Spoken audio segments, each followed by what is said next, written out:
तो हमने पहले पार्ट में देखा कि किस तरीके से ब्रिटिशर्सों ने आधी रात में झांसी के किले पर हमला कर दिया और वहां से रानी लक्ष्मीबाई को अपने बेटे दामोदर और घोड़े बादल को लेकर भागना पड़ा। अगर आपने इस वीडियो का पार्ट 1 नहीं देखा है तो पहले जाके पार्ट 1 देखिए, उसके बाद पार्ट 2 देखिए, ताकि आपको सब कुछ मालूम हो जाएगा। तो चलिए, जहाँ से कहानी अधूरी रह गई थी वहाँ से हम शुरुआत करते हैं। मेरा नाम है रिजवान और स्वागत है आपका मेरे एक नए एपिसोड में।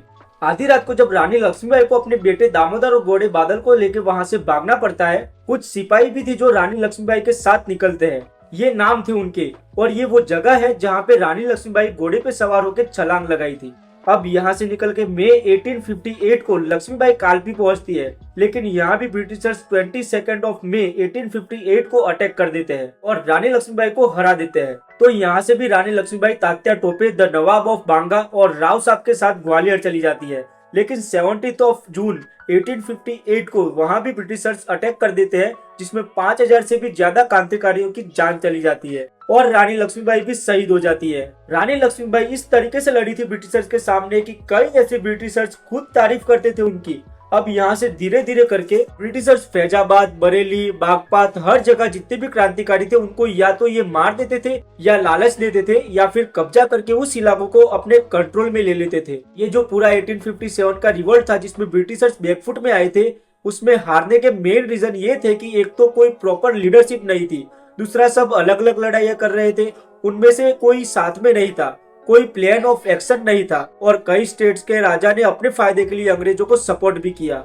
उन्होंने अपने फायदे से मतलब रखा, लड़ाई में पार्टिसिपेट नहीं किया। ये वो स्टेट्स के राजा थे जो लड़ाई से दूर रहे। अब जब ये सारी चीजें खत्म हो जाती है तो ब्रिटिश गवर्नमेंट हरकत में आती है। ये जो ईस्ट इंडिया कंपनी, जिसको यूके में बैठकर कई सारे सेल्स होल्डर जो थे, जिनको कोर्ट ऑफ डायरेक्टर बोला जाता था, वो कंट्रोल करते थे। सारा की सारा जो जिम्मा था या फिर लेन देन था, British government east India company के ऊपर डाल देती है और खुद कंट्रोल ले लेती है इंडिया के ऊपर। 2 अगस्त 1858 को ब्रिटिश गवर्नमेंट यूके की पार्लियामेंट के अंदर एक government of India act of 1858 लेके आती है और इस दिन से ईस्ट इंडिया कंपनी इंडिया से बाहर चली जाती है और ब्रिटिश गवर्नमेंट इंडिया को कंट्रोल करती है, जिसको ब्रिटिश राज भी बोला जाता है। अब ये जो अंग्रेज थे, उन्होंने ये रिवोल्ट था उसे रोक तो दिया था, लेकिन इस रिवोल्ट ने ब्रिटिशर्स को हिला के रख दिया था। तो दोबारा से ऐसा ना हो और इंडियंस का जो गुस्सा है उन्हें खुश करने के लिए कई सारे लीगल, एडमिनिस्ट्रेटिव और कॉन्स्टिट्यूशन वगैरह कई सारे पॉजिटिव चेंजेस लाए गए और ऐसे रूल जो ब्रिटिशर्स को फेवर करते थे उनको हल्का किया गया। जैसे कि डॉक्ट्रिन ऑफ लैप्स वगैरह जो था उन सबको खत्म कर दिया जाता है। लैंड वगैरह जो था उसमें भी पॉजिटिव रिफॉर्म्स किए जाते हैं। देखिए, जो इसके बाद भी इंडियंस थे उनको यकीन नहीं था, उनका भरोसा उठ चुका था ब्रिटिश गवर्नमेंट से। तो इंडिया एक्ट ऑफ 1858 के तहत ये जो रूल्स वगैरह लाए थे ब्रिटिशर्स, इंडियन को इसके ऊपर यकीन हो जाए और वो उस चीज पर बिलीव करके उनके हक के लिए बात करे और इक्वालिटी रखेंगे, उसके लिए 1 नवंबर 1858 को लॉर्ड कैनिंग क्वीन विक्टोरिया की proclamation for the better government of India की अनाउंसमेंट करते हैं।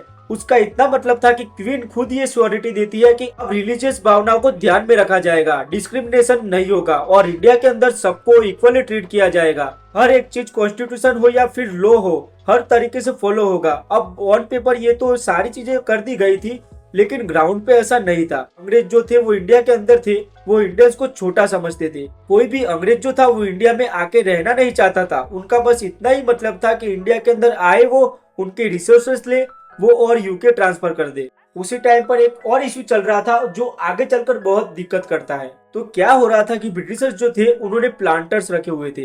ये एक पोस्ट बना के रखी हुई थी जिसमें ये था कि किसानों के लिए इनको अपॉइंट कर दिया जाता था। मतलब ये जो प्लांटर्स है यही बताएंगे किस चीज की खेती तैयार होगी। ये प्लांटर्स लिटरली एक लाठी रखते थे, अगर कोई इनकी बात नहीं मानता था तो ये लाठी से पिटाई होती थी। उसकी अब इंडिया के बाहर के मार्केट में क्या था कि ब्लू डाई, इंडिगो जिसे कपड़े वगैरह कलर होते हैं, उसकी डिमांड बहुत ज्यादा थी और इससे बहुत मोटा पैसा भी बनता था। तो ब्रिटिशर्स ने ये जो प्लांटर्स बैठाए हुए थे, ये किसानों को जबरदस्ती इंडिगो की खेती करवाते थे, प्रेशर बनाते थे इन पे। उन्होंने ऐसा रोल बना दिया था कि किसान के पास जितनी भी जमीन है उसका 25% एरिया ये इंडिगो की खेती करने में कंपलसरी कर दिया था। लेकिन किसान जो थे वो उसकी खेती करना बिल्कुल नहीं चाहते थे। तो अंग्रेज जो थे वो सारा पैसा अपने पास रख लेते थे, वो जो किसान थे उनके पास कोई खास पैसे का बेनिफिट नहीं होता था। दूसरी चीज, इंडिगो की खेती करने से जो जमीन थी उसकी प्रोडक्टिविटी खराब होती थी और इंडिगो एक कैश ड्रॉप भी थी, यानी कि उसको खाया नहीं जा सकता था। किसान गेहूं वगैरह पर ज्यादा फोकस करते थे ताकि भूखे ना मरे। और ये जो चीज चल रही थी उसको लेके फरवरी 1859 को वेस्ट बंगाल के एक नादिया डिस्ट्रिक्ट में कुछ किसान को जबरदस्ती चीज करवाई जा रही थी। उसके लिए वो किसान मना कर देते हैं। ये जो पूरा ग्रुप बना के रिवोल्ट कर रहे थे, जिसे लीड कर रहे थे दिगंबर विश्वास और विष्णु विश्वास, तो ये जो ग्रुप बना के छोटा सा रिवोल्ट करते हैं, इसका इम्पैक्ट पड़ता है। ब्रिटिशर्स उनको काफी मारते पीटते हैं, लेकिन उसका कोई भी असर नहीं पड़ता है और थक हार के ब्रिटिशर्स इस रूल को हटा देते हैं, जिससे किसानों को थोड़ी सी राहत मिल जाती है। अभी आगे जाके जब गांधी जी की एंट्री होगी तब आपको ये समझ में आएगा कि मैंने ये स्टोरी आपको क्यों बताई। तो अभी आप थोड़ा सा वेट करिए। अब देखिए, इस टाइम तक अंग्रेजों ने क्या किया था कि अपने काम वगैरह में दिक्कत ना आए, इसलिए लोगों को इंग्लिश सिखाई, एजुकेशन करवाई, कम्युनिकेशन ट्रांसपोर्ट जैसे रेलवे हो गया, टेलीग्राम हो गया, ये सब इम्प्लीमेंट किया ताकि उनका काम ना रुके, वो और तेजी से आगे बढ़े। न्यूज़पेपर का जो सर्कुलेशन था उसको भी बहुत तेज किया। तो ये जो टाइम था, इस पर्टिकुलर टाइम पे लोगों का जो कम्युनिकेशन था वो बहुत ही फास्ट हो चुका था। इस टाइम पर ऐसा नहीं था कि एक कोने में क्या हो रहा है तो वो दूसरे कोने वालों को पता नहीं चल रहा था। अगर कोई बात भी होती थी, कोई प्लानिंग करनी होती थी, तो लोग बहुत ही वेल कोऑर्डिनेटेड होकर काम करना स्टार्ट कर देते थे। सेमिनार वगैरह करना हो तो बहुत आसानी रहती थी उनके लिए। और इस टाइम पर कई इंडियन मिडिल क्लास जो लोग थे वो पढ़ना लिखना शुरू करते हैं। पढ़ाई की वजह से यूके वगैरह जाने लगे थे, तो उन्होंने ऑब्जर्व किया कि यूके के अंदर जो डेमोक्रेसी है, जो इक्वलिटी है, वो इंडिया से तो काफी अलग है। इंडिया के अंदर जो ब्रिटिशर्स थे वो छोटा समझते थे इंडियंस को। तो ये जो टाइम था जहाँ पे सारे पढ़े लिखे इंडियंस ने डिस्क्रिमिनेशन और इक्वालिटी पर मुद्दे उठाने का शुरू कर दिया था। वरना इससे पहले तो इंडियंस को यही लगता था कि कोई ना कोई तो उन पे राज करेगा ही करेगा, वरना वो काम नहीं कर पाएंगे। और वो जो गरीब थे उसके लिए वो अपने आप को ब्लेम करते थे कि हमारी कोई गलती रही होगी जिससे हम गरीब हैं। उनको ये नहीं पता था कि डेमोक्रेसी नाम की भी कोई चीज होती है। इस टाइम पे इंडिया के अंदर जितने भी इंडियंस लॉयर थे वो काफी स्किल्ड हो गए थे, वेल एजुकेटेड थे और उनको कानून भी पता था जो ब्रिटिशर्स वगैरह करते थे। इसलिए आप नोटिस करोगे कि जितने भी फ्रीडम फाइटर्स के लीडर थे, नेहरू जी हो गए, सरदार वल्लभ भाई पटेल हो गए, महात्मा गांधी जी, सारे के सारे लॉयर थे। तो कहने का मतलब यह है कि ये जो टाइम था जहाँ पे पढ़े लिखे लोग ज्यादातर लॉयर थे, वो आवाज उठाना शुरू करते हैं और डिस्क्रिमिनेशन और इक्वालिटी जैसे मुद्दे पर बात करते हैं और ब्रिटिशर्स को बोलते हैं कि हमें इक्वालिटी मिलनी चाहिए। और इन्होंने बहुत ही अलग रास्ता चुना था अपनी बात रखने का। उन्होंने बुक्स, न्यूज़पेपर, सेमिनार के थ्रू जो इनइक्वालिटी होती थी उसके लिए आवाज उठाई और कई सारे पॉलिटिकल ऑर्गेनाइजेशन बनाई जो ब्रिटिशर्स के सामने अपनी आवाज रख सके, जैसे पुणे सार्वजनिक सभा, इंडियन एसोसिएशन, द मद्रास महाजन सभा, द बॉम्बे प्रेसिडेंसी एसोसिएशन। तो ये सारी पॉलिटिकल ऑर्गेनाइजेशन भी उस टाइम पर बनने लगी थी। लेकिन होता क्या था कि जितनी भी ऑर्गेनाइजेशन थी वो लोकल इश्यू में ही फंस के रह जाती थी। उस टाइम पे पूरे इंडिया की कोई नेशनल पॉलिटिकल ऑर्गेनाइजेशन नहीं थी जो एकजुट होकर पूरे देश के लोगों की बात ब्रिटिशर्स के सामने रख सके। देखिए, ये जो जितने भी पढ़े लिखे इंडियंस जो थे वो ये चाहते थे कि हमारे देश में एक नेशनल पार्टी बने। तो ये जो सारी बातें हैं, नेशनल पार्टी हो गई, ब्रिटिशर्स को क्रिटिसाइज करना हो गया, ये सारी चीजें ये न्यूज वगैरह के थ्रू करते थे। जब इन सारी चीजों की फ्रीक्वेंसी बहुत ज्यादा हो गई तो ब्रिटिशर्स ने क्या किया, ईयर 1868 में the vernacular press act of 1878 ये लेके आए। इस एक्ट के थ्रू अंग्रेजों ने प्रेस की फ्रीडम पर कंट्रोल किया। इस एक्ट के आने के बाद न्यूज़पेपर में जो खुलेआम अंग्रेजों की बुराई होती थी उसकी बिल्कुल मनाही थी। और फिर धीरे धीरे ब्रिटिशर्स ने और चीजें टाइट कर दी। तो आर्म्स एक्ट लेके आए, इल्बर्ट बिल, ये सारे बिल लेके आए, जिससे लोगों में बहुत ज्यादा गुस्सा हो गया। क्योंकि ये जो जितने भी लॉज थे, एक्ट थे, ये जो लेके आ रहे थे, इसके थ्रू ब्रिटिशर्स जो थे वो आम जनता के जो राइट्स थे उनको कम कर रहे थे। तो इधर ये सारी चीजें चल रही थी। और इसी टाइम पे क्या होता है कि ब्रिटिश गवर्नमेंट में एक ए.ओ. ह्यूम नाम का एक डिस्ट्रिक्ट ऑफिसर था। उसकी उस टाइम के वाइस रॉय लॉर्ड लेटन से बात अच्छी नहीं बनती थी, दोनों एक दूसरे के एंटी थे।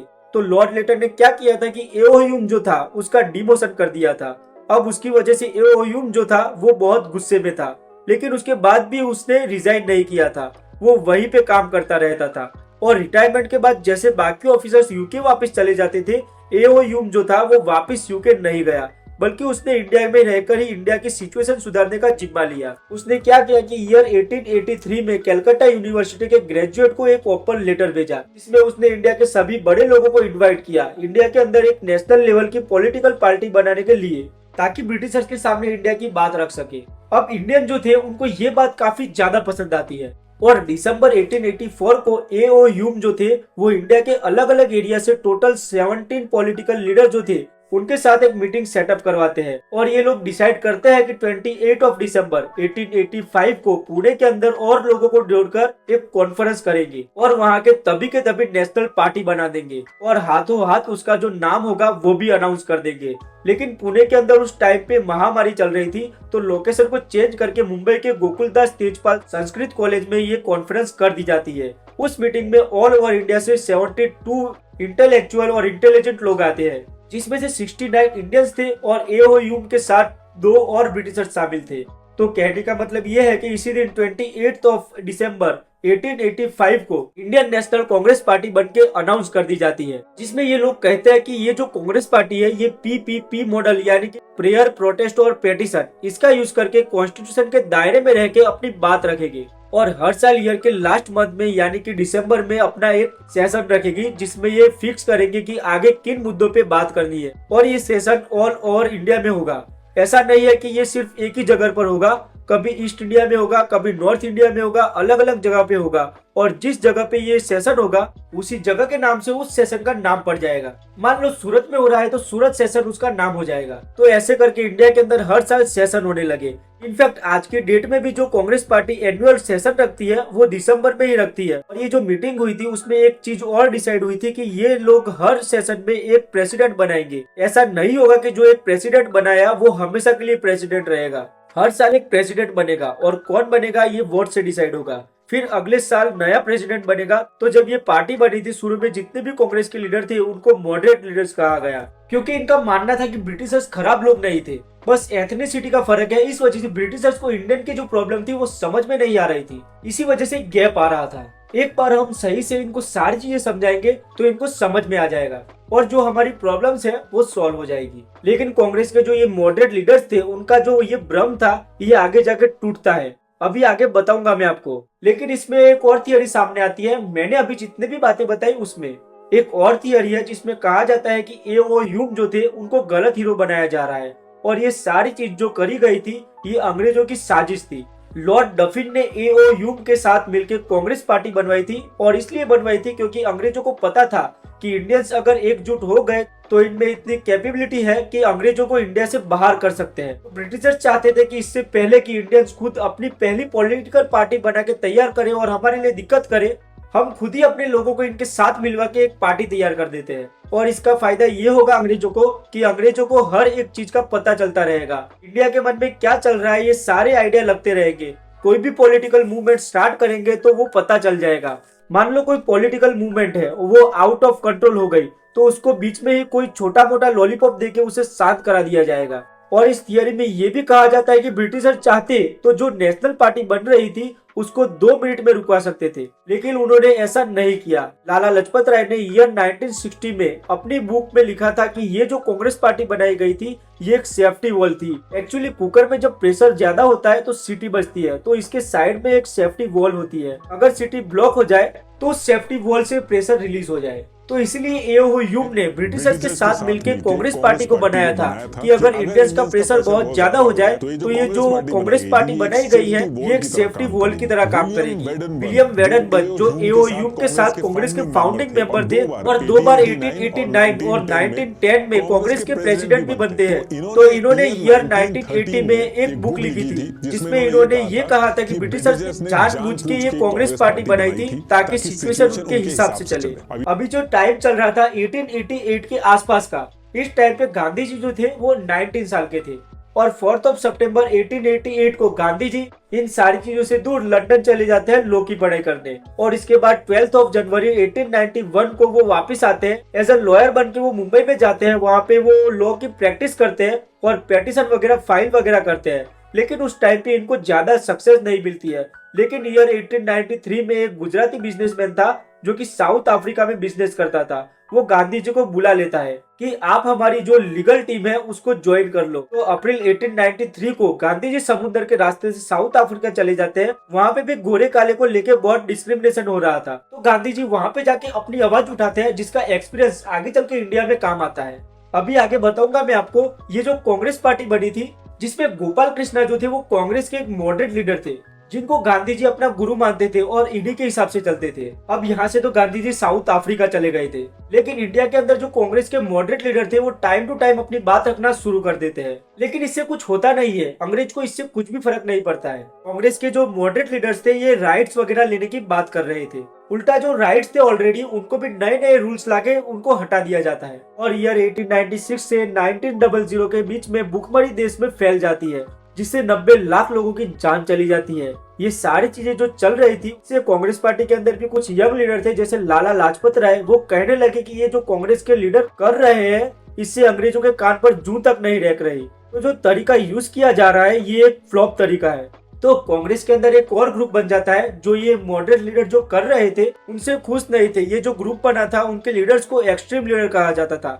ऐसा नहीं था कि ये गोली वगैरह चला रहे थे, बस इनका ये मानना था कि कॉन्स्टिट्यूशन के दायरे में रहकर हम ये सारी चीजें कर रहे हैं, इससे कुछ होगा नहीं, थोड़ा एग्रेशन करना जरूरी है। तो ये जो टाइम था यहाँ से कांग्रेस के दो ग्रुप्स हो गए थे जिनको आपने सुना होगा, गरम दल और नरम दल। अब ये जो नरम दल और गरम दल के बीच की जो जद्दोजहद चल रही थी कांग्रेस के अंदर, इसके कुछ ही दिन बाद ब्रिटिशर्स कुछ ऐसा स्टेप लेते हैं जिसकी वजह से पूरी कांग्रेस में उथल पुथल हो जाती है। होता क्या है कि ईयर 1903 में वाइस रॉय लॉर्ड कर्जन ने देखा कि इंडियंस काफी एकजुट हो चुके हैं। वाइस रॉय लॉर्ड कर्जन ने देखा कि इंडियंस एकजुट होके आ रहे हैं और न्यूज वगैरह में बहुत कुछ लिखा जा रहा है। तो इन्होंने जो डिवाइड और रूल का जो फॉर्मूला था उस पर्टिकुलर स्टेज से अप्लाई करना चालू कर दिया। उन्होंने ब्रिटिश गवर्नमेंट को कहा कि ये जो बंगाल है उसे दो पार्ट में कर दो, जो मुस्लिम वाला एरिया है उसको एकदम अलग कर दो। अब इसके पीछे अंग्रेजों ने क्या रीजन दिए थे कि गुड गवर्नेंस वगैरह ऐसे रीजन दिए थे। एक्चुअली इनको हिंदू मुस्लिम के बीच में खुद डलवानी थी, इसलिए ये डिसीजन लिया गया था। तो इधर ये प्रपोजल दिया जाता है और इसके 2 साल बाद यानी कि 19 जुलाई 1905 को ये पार्टीशन का प्रपोजल एक्सेप्ट हो जाता है कि अब बंगाल जो है उसको डिवाइड कर दिया जाएगा। उस टाइम का बंगाल जो था वो बहुत बड़ा था, उसमें आज के डेट का बिहार, उड़ीसा, आसाम ये सारा आता था और पॉपुलेशन भी बहुत ज्यादा थी। इस पर्टिकुलर टाइम पे जो हिंदू मुस्लिम फूट पड़ी थी उसका असर आज के दिन तक आपको दिखेगा। ये जो डिवाइड हुआ था उसमें बहुत सारे इश्यू थे, बंगाली ही बंगाल के अंदर माइनॉरिटी बन गए थे, तो उन लोगों में बहुत ज्यादा गुस्सा भर गया था। अब दोस्तों वीडियो बहुत ज्यादा लंबा हो चुका है, तो इस वजह से हम इस वीडियो को यही खत्म करते हैं और इसकी आगे की जो कहानी है हम वो नेक्स्ट पार्ट में लेके आएंगे। तो दोस्तों आपको नेक्स्ट पार्ट के लिए थोड़ा सा वेट करना होगा और चैनल को सब्सक्राइब कर लेना और बेल नोटिफिकेशन को ऑन कर लेना, ताकि आपको मेरे नए आने वाले जो वीडियो है, जो नया पार्ट है उसके नोटिफिकेशन मिलते रहे। तो दोस्तों चलो मिलते हैं नेक्स्ट पार्ट में, तब तक के लिए बाय बाय, जय हिंद।